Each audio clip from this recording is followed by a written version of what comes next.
Well, good evening and welcome back to Fox 23 News at 9. Nearly a half foot of snow fell on Hattiesburg on Friday, and it wouldn't be too far off to suggest that the Golden Eagles' red-hot shooting on Sunday helped melt whatever snow was left on the ground.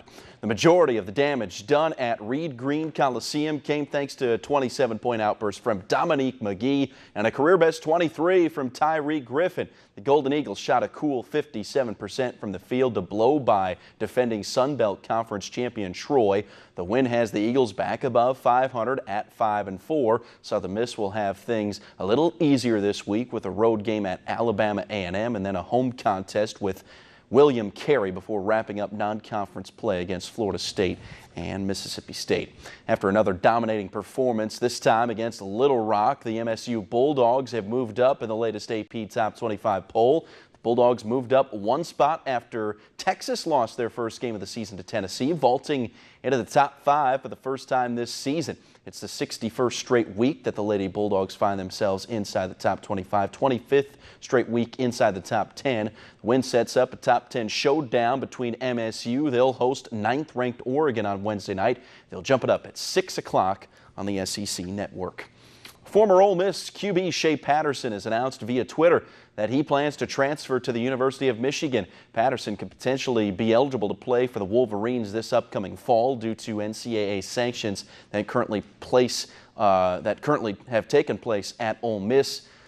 Now Patterson and the Rebels, he is free to transfer without penalty, but he will have to put in a waiver claim for the NCAA. The Toledo-born quarterback and several of his former teammates visited Ann Arbor this weekend before he publicly announced his decision. Today, Patterson threw for over 2,200 yards and 17 touchdowns in 7 games this year before suffering a season-ending leg injury in an October game against LSU.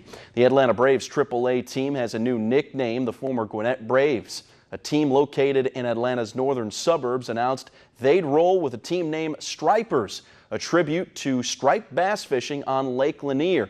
The Attendance Challenge franchise decided to change its name to eliminate confusion with the nearby big league club. 6 finalists were named in July via a fan vote: the Big Mouths, the Buttons, Gobblers, Hush Puppies, and Lamb Chops, and as well as the Sweet Teas. None of those were chosen. Big Mouths was actually the winner, but then they changed that when they began designing the logos for the uniforms to better fit the team name. With all the exciting games and playoff races going on Sunday, this was the game that I had my eye on. 3-9 Colts, 6-6 Bills. Who would have thought a big snowstorm, though, would develop? I bet you've never seen anything like this. Just descending on Orchard Park, where they received in excess of 1.5 feet of snow through the game and into last night. You can hardly see the field, but trust me, they were playing. We're not going to give you highlights per se, but just look at some of these beautiful images from yesterday's game. Reports stated that there was upwards of 8, 10, maybe 12 inches of snow on the playing surface. Players had trouble maneuvering through it all.